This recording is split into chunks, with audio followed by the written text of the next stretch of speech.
What's up, guys? This is Mike Cashew. This is the brUTE Strength Podcast. I'm here with Chris Hinshaw. He is the brUTE Strength endurance coach, as well as probably 75% of games athletes now. No. He's monopolizing the game. He also owns Aerobic Capacity, which is an endurance-only website where you can get personalized endurance programs and whatnot. You want to tell us a little bit about who you work with, who you have worked with, that kind of thing? Sure. So without a doubt, I'm an endurance coach into the CrossFit community. My main background is in endurance sports. Prior to CrossFit, I was a triathlete. I specialized in longer distance races, Ironman distance races, back a long time ago. So long ago it probably doesn't even count, but placed second in the Ironman World Championships. And what I've done is... What year was that? I forget. 1985, and then my last race was the World Championships in '89, and I placed second there.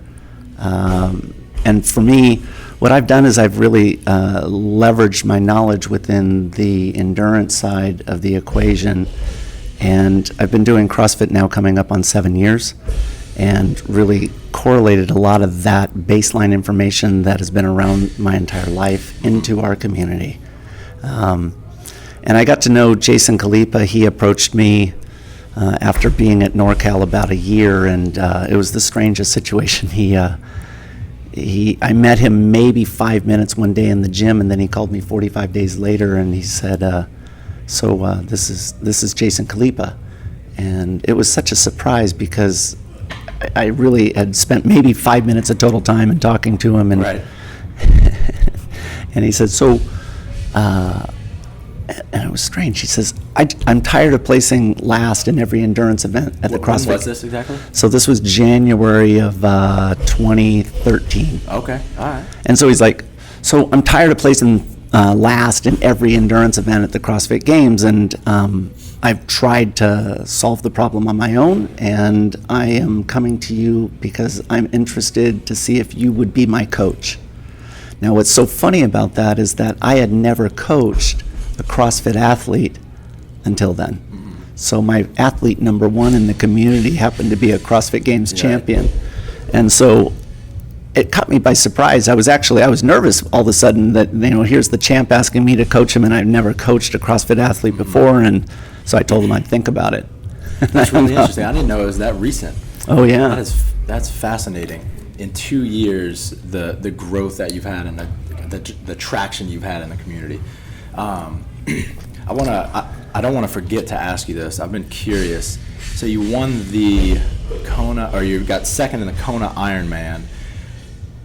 What does a typical week look like for that competitive of a triathlete?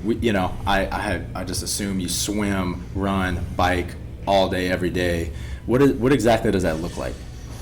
Yeah, so that's interesting. So when I started coaching games athletes, one of the things that came up always was the volume of swimming. And when I was a triathlete, and my main background is in swimming, the minimum I would swim every week would be 25,000 meters.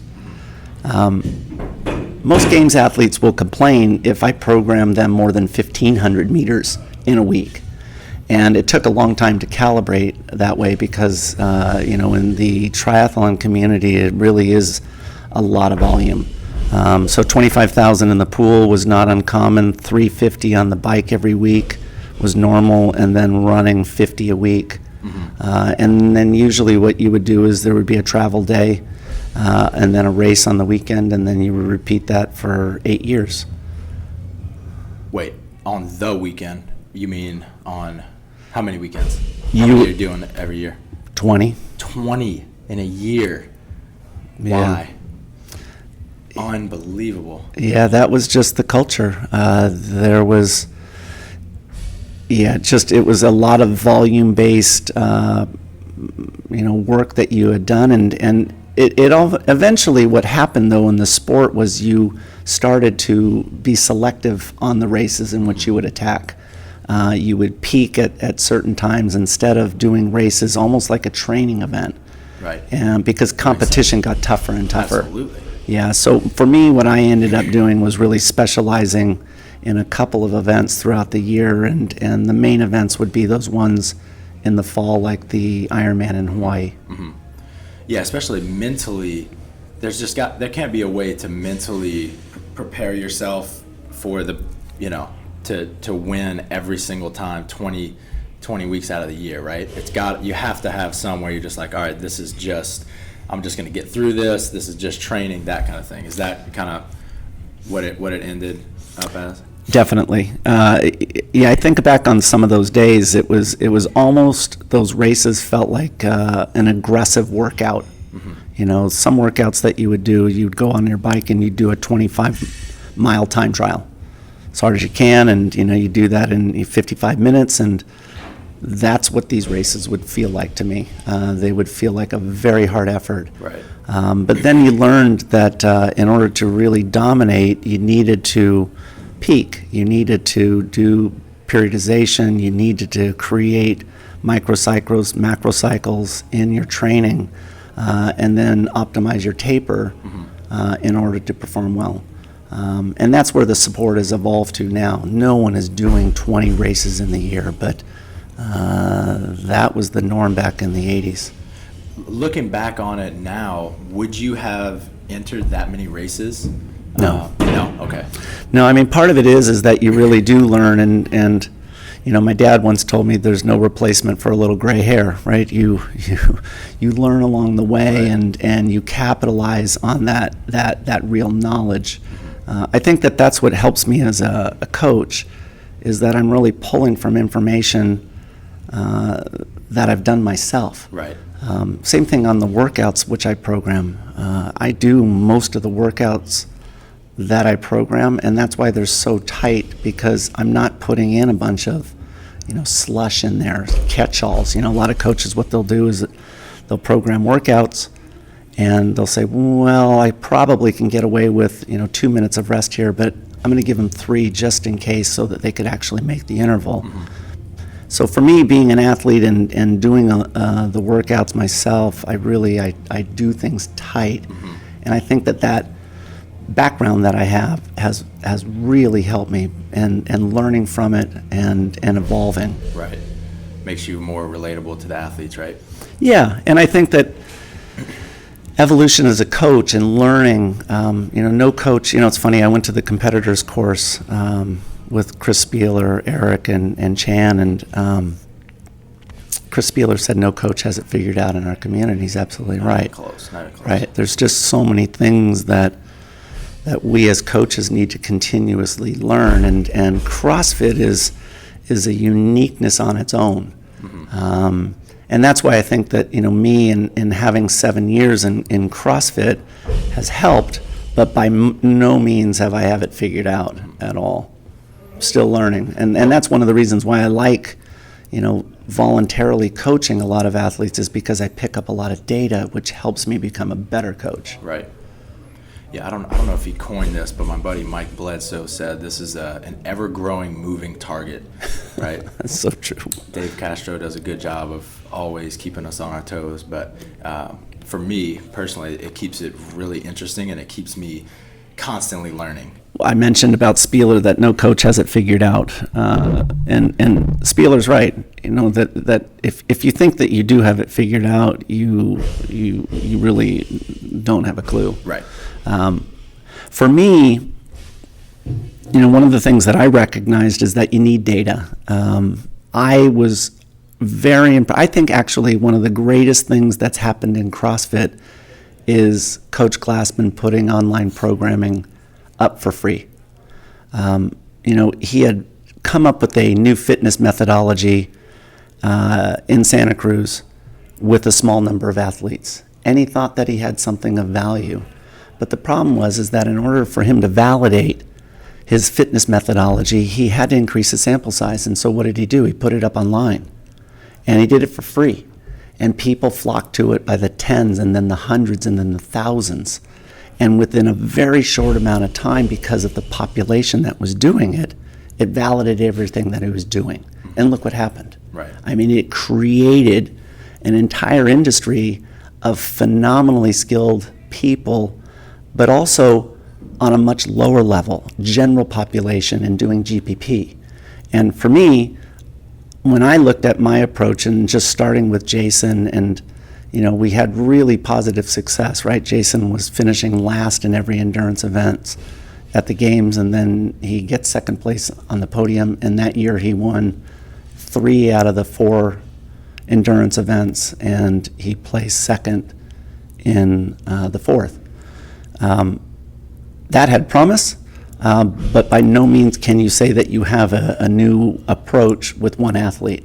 Now, we had Garrett Fisher and Neil Maddox, but that wasn't nearly enough. And so for me to open it up with more, to validate what I was doing, at least being on the right track, is the direction. And I followed what Coach Glassman did, and that was, I'm going to coach any and all athletes for free.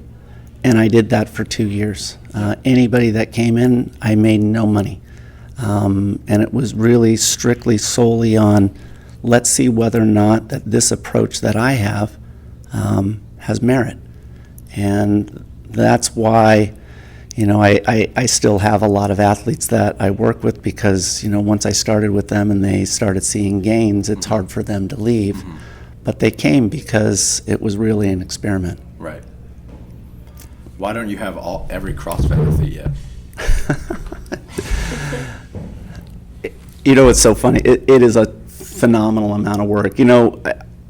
I was contacted by Rich Froning in November of 2014, and people come and they, oh, how great is that to be able to coach a Rich Froning. But the anxiety and the stress that I have of taking someone on like that it's incredible. And the context that you need to think about it is that you've spent, let's say, 2.5 years trying to validate something, and then a Rich Froning comes along, 4 times champion, and what if you do make him faster as a runner, but it comes at a consequence of everything else? What if his numbers go down in terms of his lifts? What if his overall performance in Metcons goes down? Right. Okay, so what? You've improved his mile time, but everything else went down? That's not a good methodology. Right. And it was incredibly risky to take an athlete like that on. How's it going? The thing that I always talk about is whether or not an athlete is coachable. And a coachable athlete is someone who is willing to listen and do the things that you ask, not make modifications, people that are good at communicating. Rich Froning is an incredibly coachable athlete. He listens, he follows direction, he communicates. And because of that, we've had a lot of success together. That's awesome, man. So if I was a listener and I didn't have any background with you in particular, I would probably be pretty confused, because CrossFit is known as, the pyramid. The base is I'm talking about the pyramid they teach at the level 1. Yep. The base is what, metabolic or nutrition, then metabolic conditioning. So it's known as it builds your endurance, right? So why are you relevant? Why are people seeking you out? Just go wherever you want with that. So for me, I look at it more like a funnel. Instead of a pyramid, I look at it as a funnel, where at the top of the funnel, an athlete or an individual needs to have GPP. They need to have a baseline, and really CrossFit provides that. They are capable of doing a multitude of things, and once they develop that baseline ability, that baseline level of fitness, they can move down deeper into the funnel. And that's where my work comes in. The first area where I have athletes spend their time, if they have a poor endurance background, I have them spending more time on their feet, low intensity work. Like what? What does that look like? Just long, slow distance training, just building time on their feet. And that could be with walking. I have people that come to me and they can't run yet. And so we start with walking. And then maybe what we'll do is we'll put a small amount of weight on them in terms of a weight vest, and they'll still walk. And what kind of people are these? Are these like elderly people that are getting off the couch, or are they kind of fit people? What kind of people are you putting a vest on and just having them walk? Paul Gomez, the one that runs Progenics, he came to me last July, and he wanted to run a 10K in the month of September. And that 10K was going to take him at least an hour. Right. And in order for him to become effective in terms of managing that time on his feet, I had to find some way of putting a comparable amount of time on his feet. Right. So what we did is we did a lot of... Rather than just sending him on a high volume run. Right. Okay. Because part of it is that you've got to be, concerned about injury, and I'm not looking at a short-term approach. I want to keep him motivated and involved and really create a lifestyle change. And if I just look at it and say this is a 2-month window, then I would be really, I would be negligent in my coaching. I'm looking at it as I really want him to go long-term, and I mean, it's interesting, here we are a year later, and he's getting ready to run a half marathon next month. But we used a lot of weight vest early on, and 10% of his body weight, and it was a lot of hiking in the hills and trails, and heart rate was at the right point. He was getting the right metabolic stimulus from that, and then what we would do is... What does that mean? What we were interested in was really improving his ability of utilizing fat as a fuel, so that the hour duration wasn't going to be presenting him a problem in terms of, drops in glycogen and things like that. So what I slowly started having them do was just transition out of wearing a weight vest, and we slowly did jogs in the middle of it, and now the other day he ran 10 miles. Wow. Which, if you know Paul Gomez, I mean, and he is one of my coachable athletes too. That is in a handful, top 5 of my favorite, the people that I work with. And for him, it's almost a miracle to be able to run 10. He's still CrossFitting 3 days a week. Yep. On top of it. But yeah, that is, That's phenomenal. Yeah. He's doing a half, you said? He's doing a half, in the Big Island. And that's a major goal for him. It's incredible. If you think about his conditioning from the games last year when he contacted me to now, it's incredible. I think that's part of, we as coaches, what we need to be focused on is, in my opinion, the number one thing that I drive for is confidence. I am trying to really create a level of confidence that these athletes have. And that comes from a number of areas, knowledge being one of them. I am really trying to educate these athletes on how to do this on their own. Right. The top thing that I'm really steering them to is whatever comes their way, that they can wrap their head around it and they can create a game plan, on how to attack it. And they're confident in that.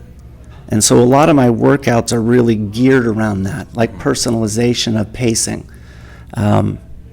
Most CrossFit athletes have no idea when they look at a 333 of how to attack that. How would you attack that last 3 miles? What kind of pace would you do it? And how would you train for that? And so part of what I do is I spend, my time educating them, whatever comes their way, how to do an assessment. That's really interesting, because and that's probably the most interesting topic to me as far as sports go in general, just that psychological piece. And the way I look at it is a lot of communication, and teaching people to challenge whether it be fear or just self-doubt in general, that kind of thing. But the education piece is something entirely different, that just bleeds into all of their performance, right? If they don't absolutely rely on external things such as a coach, then how much more confident are they going to be, right? Right. Here's an example. So I have a bunch of athletes that are let's mentally challenged at certain points in a workout. So just take a mile for time. Most athletes, they will quit in that third lap, right? Because what happens is that third lap is the sticking point, and before they do that mile for time, when they assess that mile, they undervalue the difficulty of that third lap. So when they finally get to that third lap during the actual mile, because they underestimated the amount of suffering that they're going to be in, that they quit. Part of assessing a workout is looking at your own ability and how would you attack that workout? Where is that sticking point? So if you're looking at a mile for time as an example, you know that third lap is going to be difficult. You need to recognize before you start that event that point in time is going to be the worst. Right. And if you calibrate that difficulty, that perceived difficulty with the actual difficulty when you get there, you'll be successful. Right. So part of what I do is in my programming, if I have an athlete that is weak in a particular area mentally, like let's say they have a tendency to back off 2/3 to 3/4 of the way through the workout, then we as coaches, we need to address that. So what I will do is I will do, let's say, a 4-part workout on the track. And for simplicity's sake, what I'll do, let's just say it was a part, set 1 would be an 800, set 2 would be an 800, and set 4 would be an 800. But what set 3 would be, where they normally would quit, would be, let's say, 5 by 200 meters at a very aggressive pace with a small amount of rest. I will force them in that workout to hit that area where they quit the hardest. What I would do is I would create a workout that has 4 parts, and I would break it out, addressing really the focal point is in the weakness of where the athlete is. So if they typically quit at the 3/4 point, what I will do is I will make that section of the workout very aggressive. So for simplicity, if I did it, let's just say I did an 800 in set 1, 800 in set 2, and then an 800 in set 4. Set 3 would be 5 by 200 meters at an incredibly aggressive pace. And so it would force them mentally to recognize that when they're thinking of this workout before they do it, they're looking at it on paper and going, that set 3 is the core of the workout. Right. That's the sticking point. That's where I need to focus my time. That's where I need to focus my energy. Don't get distracted on set 1 and 2, and don't be thinking about 4. Right. Number 3 is where it's at. And so we as coaches, if there is a weakness in an athlete, all we do is we create programming to really modify that weakness and actually create the stimulus to make it a strength. Right. And that's where I spend my time. Right. Yeah. I mean, I liken it to, going out on a run, like a 3-mile run. You think it is, and it ends up being a 6-mile run. What the difference in those two, right? Just having the expectation that you're going on a 3-mile run and it turns into a 6 makes that 6-mile run shittier. Yep. Right. So I guess it's the same thing like on 333 at the games last year. Okay, you're starting out and you're starting that 3-mile run. Don't kid yourself. When you start that 3-mile run, you are so deep into a workout already. You need to be calibrating yourself of thinking, you know what? I need to have a pace that's similar to what I would be doing at that time domain. right. So, okay. It's not just a 3-mile run. Right, It's a 3-mile run after. Right. So if it's a 40-minute long event, maybe you should be looking at your pace similar to what you would do a 10K in. And so what happened with a lot of people in an event like that is that they were surprised. It's like, well, boy, I'm going way slower than I thought I would be going. Right. And you can't learn, you have no idea how to deal with that unless you've spent a lot of time using, going at a certain pace, monitoring that pace. It can take some time, can't it? Yeah, it does. I mean, I think that part of it is, for me, when I look at maximizing adaptation, I really focus on pacing and getting the athlete so that they have a multitude of gears, and they can dial in a particular pace based upon the workout, based upon the time domain, and they can do it without looking at their watch. And yeah, I think that early runners, when I meet up with them, they just have running speed. And part of what they need to understand is, like, take the Muscle Up Biathlon at the Games last year. That run was a recovery run. Mm-hmm. Well, that run pace also is a pace that someone would do if they were doing a 10-mile event. That recovery pace and training at that, quote, recovery pace is important. Mm-hmm. So I have athletes train, and you know what, like Lindsey Valenzuela, her recovery pace is an 8-minute mile pace. She can recover in any event at an 8-minute mile pace. That is incredibly valuable, and she can do it without looking at a watch. Right.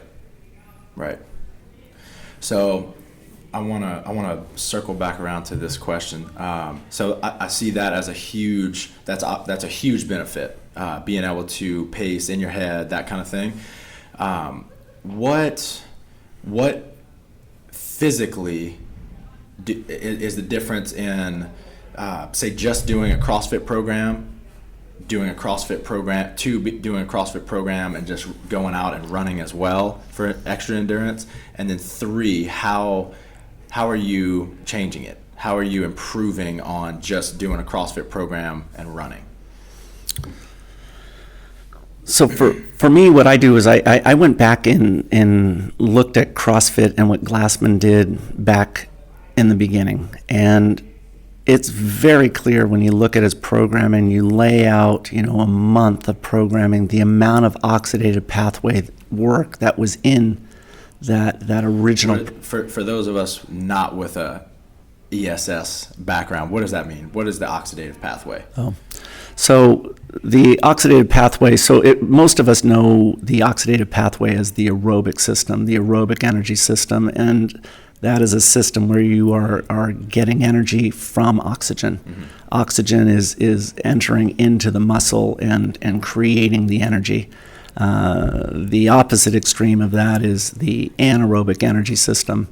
But what Glassman was really doing is he was creating a balance between that anaerobic system and the aerobic system. And now what's happening in CrossFit is that there is a migration because of pressure from people going into the gyms that they want to have that high intensity experience. Mm-hmm. Myself, I know that if I'm visiting somewhere and I'm not laying on my back at the end of the workout, I feel kind of gypped, right? And so they're getting pressure and going to the extreme of the high intensity side. Meaning what? Like the 5 to 7 minute range, all out kind of stuff? Yeah. Okay. Yep. And they're forgetting what really Glassman created back in the day, which it's all about balance. Mm-hmm. And creating balance within those metabolic pathways between that anaerobic system and the aerobic system. And so for me, what I do is I specialize in that aerobic system, and I am really interested in maximizing performance within that aerobic system in the least amount of time. Mm-hmm. And that balance is what is creating these levels of performance that these games athletes have never seen before. Mm-hmm. I mean, for me, by doing that, the levels of gains, for example, like a Lauren Fisher, mm-hmm. amazing CrossFit athlete, but 7 months with me, just by working on that oxidative pathway, her mile time improved 40 seconds. Wow. Lindsey Valenzuela, podiums, right, at the CrossFit Games, 12 months after working on just 2 workouts a week, oxidative pathway, low intensity, her mile time has improved over a minute. Jesus. Yeah, that balance is really important. And for me, I never push the high intensity side because that's what's commonly done in the gym. Mm-hmm. So my athletes are rarely doing maximum efforts, maximum time trials. What we are really interested in doing is maximizing their speed at their maximum sustainable pace. That's what I'm interested in. Mm-hmm. So how does someone like Rich Froning, he's the fittest man in the world 4 times. He's got amazing endurance. He won the Open 2 or 3 years in a row. How do you improve on his endurance? How have you? So what's going on metabolically, physiologically that you're trying to change? So the key is that for everybody, they need to do an assessment of whether or not they need more speed in their diet, speed, strength, power, or whether or not they need more aerobic efficiency. They need to improve their aerobic system. And the way I do it is because I was fascinated, like when I watched the games on Rich Froning, that how is it possible that he wins the games, and this is all reflecting afterwards. Did that happen at, where he started walking? And it just, to me, I wanted, and I didn't know, what his strengths and weaknesses were. I don't. And every athlete, when you get to know them, they do have strengths and weaknesses. And Rich, I was really interested, and when I started working with him, I did the same thing with him that I do with every athlete. I'm interested in a short distance event, like a 400 for time. That's a very anaerobic, it's usually about 50-50 anaerobic aerobic. And then I take a mostly aerobic distance, such as a mile for time, and I look at the relationship between those two events. More specifically, what I'm looking for is how much is their speed slowing down from 400 meters to the mile. Now, back in the 70s, a guy by the name of Regal, he came out and he said, runners, there's a relationship between their rate of slowing. For every doubling of the distance that they go. Who was that? A guy by the name of Pete Regal. Okay. And it's published in Runner's World, and he found that on an elite level in the running community, runners slow down at a rate of around 6% for every doubling of the distance that they run. Now, in all of my work, and that was one of the reasons of having a large sample size, is CrossFitters are not elitist, right? They're not trying to specialize in being a runner. And so 6% is an elite level runner. What would it be for CrossFit? And what I'm finding is that number, it's somewhere in that 20% range. So for every doubling of the distance that a solid CrossFit athlete would go from 400 to 800 and then 800 to a mile, I'd like to see him slow around at 20%. Now, when Jason came on board, his rate of slowing was around 26.5%. So that told me that his weakness was, because that number was so high, he needed to work more on his oxidative pathway, develop a better aerobic system. Now myself, my number when I started doing CrossFit was around 8%. So what did that tell me? I need more speed in my diet. I need more power in my diet. And that was work that I never even worked on. It's obvious. So when I got Rich Froning's number, his 400 time was 60 seconds. Not bad. His mile time was 6 minutes. So he was running 60 seconds for a 400, and individually they sound really good. Right. But the relationship between the two of them is what I was interested in. What does that put him at? Like a 28%. Okay. Yep. Now, that's probably the worst number that I've ever seen.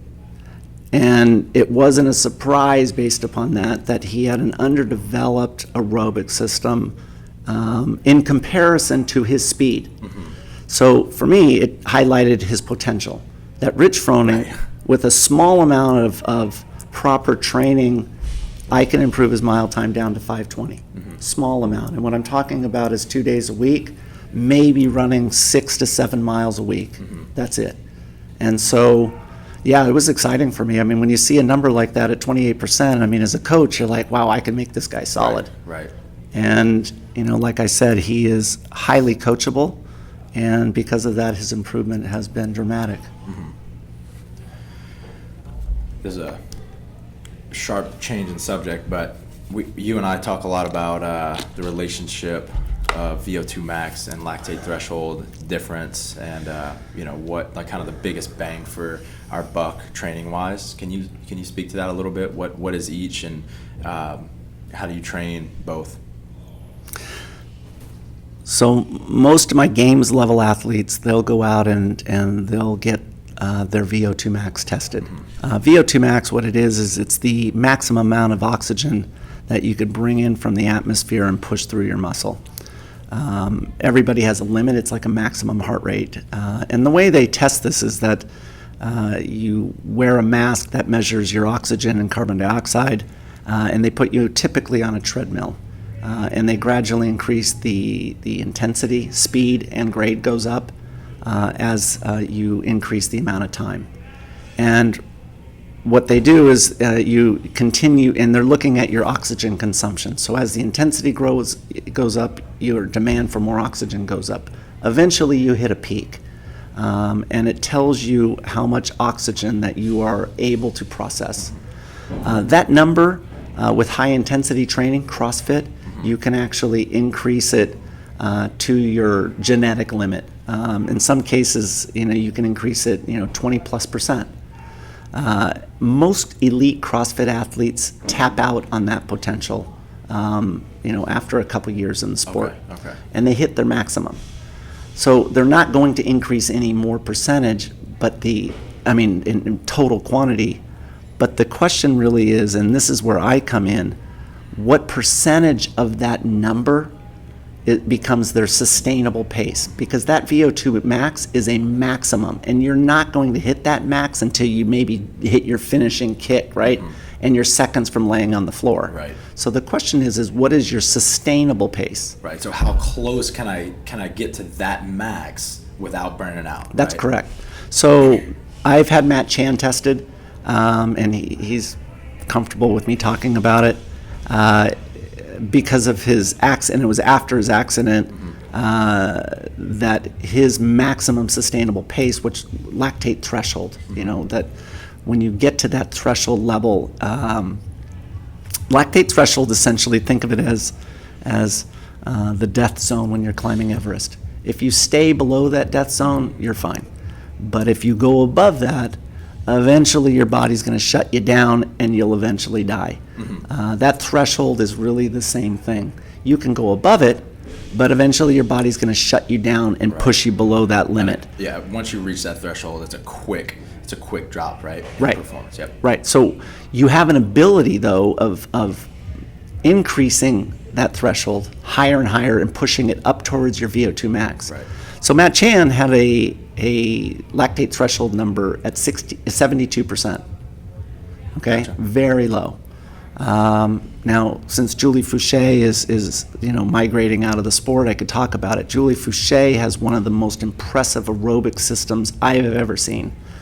Her number is 95%. Jesus. So she has a phenomenally high VO2 max, but her lactate threshold number relative to her VO2 max is 95%. That means that Julie Fouché can operate until her glycogen stores are gone at 95%. Incredible. Of her. That's why she's so dominant. Incredible. Yeah, so there's, like I said earlier, every athlete has its strengths and weaknesses, and Julie Fouché is a phenomenal endurance athlete.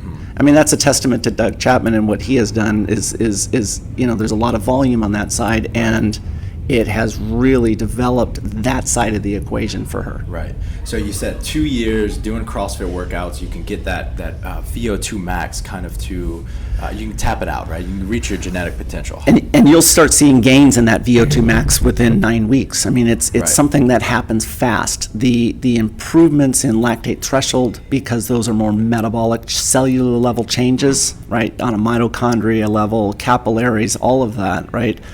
Take more time, 24 weeks. But those are also adaptable. So somebody who has tapped their VO2, I spend my time in trying to maximize, like Matt Chan. Matt Chan has an ability of moving that 72 up into the 90s. That is pure performance gain. So how do the two trainings, how do they differ? What does it look like? What does a VO2 max based workout look like, and what does a lactate threshold based workout look like? Dude, that's an awesome question. So as a coach, the coolest thing is that if you identify a weakness, then like take Matt Chan, that's a weakness. For me, it's easy now that I know what the weakness is to create a stimulus to make that into a strength. So what do I do? If his weakness is his lactate threshold percentage, I program workouts that have an intensity that is in and around that lactate threshold. The more time he spends at that threshold, then the greater the level of adaptation. Right. And what I'm trying to do is slowly move that up from 72 to 75 to 80 and into the 90s. Right. So what I do is a lot of workouts and a lot of time that are just below, at, and above that number. It's a range. If Right around there, right? Right. I mean, you need to have some above, because if you don't, the bar will never get pulled up. Right. So paced workouts such as and I would never program something this boring, but let's say it was 10 by 400 meters, it would all be at one standardized pace. So let's say it's, you're doing them at 130s. Every single interval that I would have them do would be at 400 at 90 seconds. And the first couple of them would be easy for him, but pretty soon it would be at threshold, and then the last ones would be above it. And so a lot of the workouts, those lactate threshold workouts that I program, are based on that. The other area, like you had mentioned, is VO2 max. I am really interested in developing the pace that athletes can run at when they get to VO2 max. The key is that if I put you on the track and I said, hey, I want you to run 400 meters as fast as you possibly can, at the end of that 400 meters, I can get you to your VO2 max number. I can get you at 100% of it. But what value is that in terms of training? What I'm interested in is, how slow can I make you run and still get you to VO2 max? So in other words, you're going to run at a speed that is the slowest speed that you can run at, but eventually you will get to that VO2 max number. So a lot of data and the work that I do is I put someone and have them run 6 minutes and on the track, and I have them document how far they actually went. Now, typically in 6 minutes, that turns out to be that minimum speed that you run, and you will still get to VO2 max. So that is a typical number. So take, for example, and in my seminar I talk about this, is Rich Froning. I have a VO2 max, and I'm 52 years old at 62. Rich Froning has bumped his with our work from 62 to 72. So he's at a VO2 of higher than me. The question, though, is that Rich Froning has a higher VO2 max than me, but can he beat me in any running event? And the answer is no. So why is that? Rich Froning's speed at VO2 max is substantially less than mine. So at VO2 max, when he runs 6 minutes, he's covering 4.47 meters per second. I cover over 5 meters per second. So what I'm interested in doing is, Rich has a great VO2 max, but his speed at VO2 max is slow. My job is to increase that speed at his VO2 max pace. I mean, and that has to do with a lot of things, right? Running mechanics, lactate threshold, all of that stuff, body weight, all of that kind of stuff, right? Right, but it really has to do with the stimulus and the speed that he's training at. And so when I will program workouts, I will look at that rate of speed that it really maximizes adaptation. And that's a weakness of most CrossFit athletes is that minimum speed that will get them to VO2 max. And so most of my programming is in and around that, as well as the speed at lactate threshold. Gotcha. So people, that's what they think, is that, they call this long, slow distance training. And there's a lot of, unfortunately, misinformation in our community about long, slow distance. Yeah, this is kind of considered, it's oxidative pathway, long or slow distance training, but, go to Julie Fouché. Yeah, at these intervals that she is doing, okay, it's long, slow distance interval training, but it's still 94, 95% of her maximum. Wow. It hurts her real bad. Right. But she's just incredibly efficient. And so, yeah, don't be confused when you're looking at these things and go, oh, that's, not maximum effort work. It's not high intensity like in the gym. It's hard work. Right.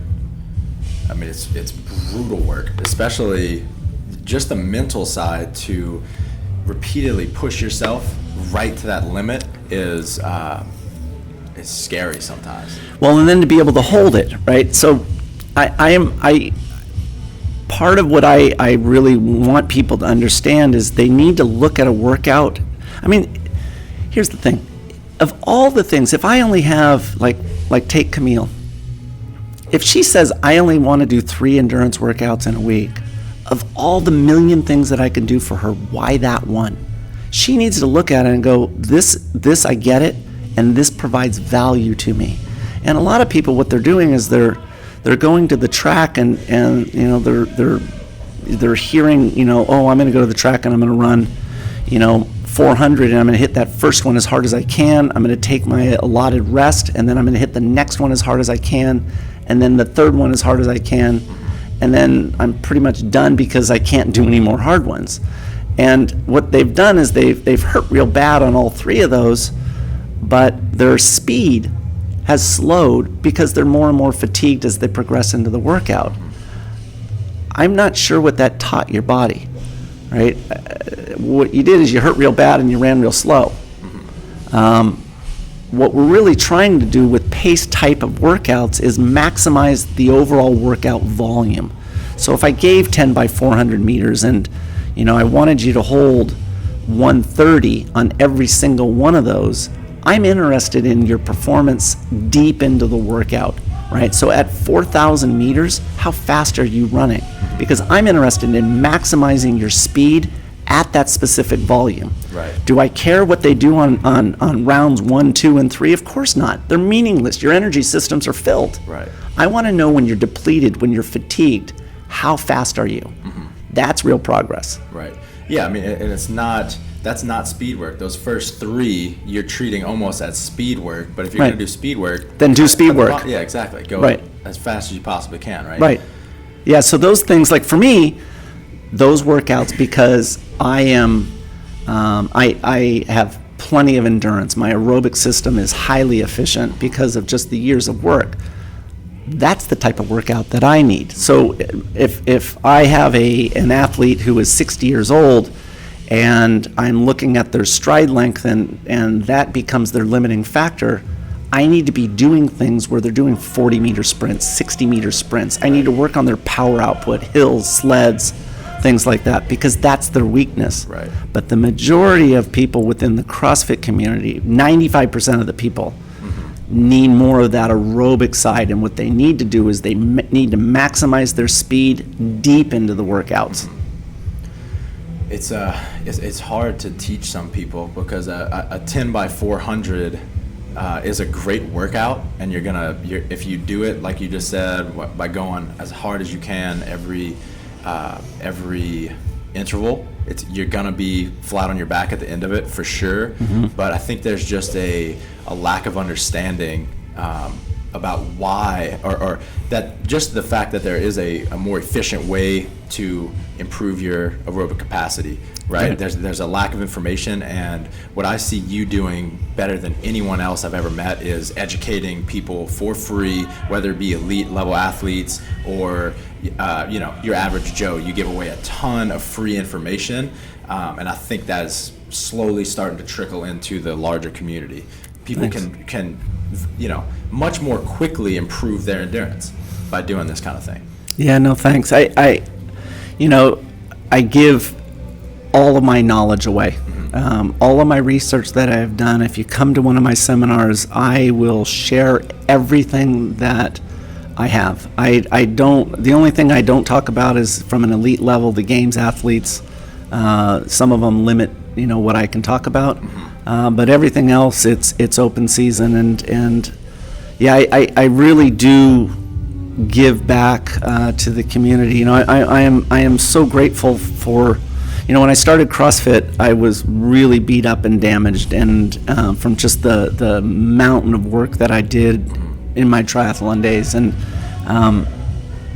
CrossFit helped me restore my health and become functional again, and for that I'm grateful. And that is the underlining factor of everything that I do, that if I have an opportunity to pay it forward, I'm going to do it. I am not driven by, the underlying fact is not about money. It's about really paying it forward, and that's what this community is all about, and we see it over and over again. I think that the change, though, because I have had so many athletes come my way. I feel like the programming and this and the things that I am doing is in the right direction. Right. I really think that one of the things about brUTE that is so fantastic, when we talked at the games last year about this, I think the thing that is so incredible is we're all about efficiency these days, no matter who you are. And if you are a 50-year-old man and you're working 60 hours a week, you don't have a lot of time. And if I have only 4 hours a week to exercise, I want that to be the highest and best use of my time. That's what I'm interested in. Right. And I want to go to people who are experts in their given area that know that how am I going to improve my aerobic efficiency? How am I going to improve my aerobic system so when I go, traveling to Nepal for my 2 weeks of vacation, that I'm not going to have problem hiking in, the Himalayas, right? That's what I want to know. And for me, in the direction where brUTE is going, it's really looking at, of all the options that we have available to us in terms of workouts, why these? Right. And specialists no more than generalists Absolutely. do. And it would be so easy just to take, you, Nick Sorrell, Matt Bruce, and you all write a perfect program to improve someone's running, muscle ups, and snatch, and just throw them all together. The real trick is everybody has to figure out how we can work together. Yep. Because, these athletes can't just do all of it all the time. Right. And that's the art in it. Yeah, and I think that's why brUTE is so successful, is because it takes somebody at a high level of organizing these specialists, and I'll put myself in as the endurance specialist. I'm biased, right? I feel like mine should have a certain weighting over somebody else's, and that's where the leaders within brUTE of taking this information and consolidating it and putting it into the correct format and the correct weighting becomes critical, right? So they really do, the athlete that comes in is getting the best of everything, right? You're getting the knowledge of the specialist, but then you're really getting an expert in how to put all those pieces together. Right. Well, I sure hope so. I hope so. I hope that's what you're doing. Yeah. Awesome, man. I really appreciate this. I feel like we can have a few more of these in the future for sure. Where can they find you? What is it? Just aerobiccapacity.com, your own website? It is. So aerobiccapacity.com, there is online programming that is in there that is just running based. There's going to be a rowing based endurance program. It's 2 workouts a week. Just if you want to have supplementary work in your diet. Then there's also seminars that I'm doing, like I mentioned earlier. All of the information and the knowledge that I have picked up over the last 3+ years is given out in this. We cover it all. It's a 4-hour seminar, and those you can sign up for there as well. On ac.com? Yep. aerobiccapacity.com. Yep. What's your Instagram? It's Hinshaw 363. 363. Is that the best one to follow? Most active on there? That's pretty good. Awesome, man. Yeah. Well, I appreciate it. Yeah, thanks, man. Yep, thanks.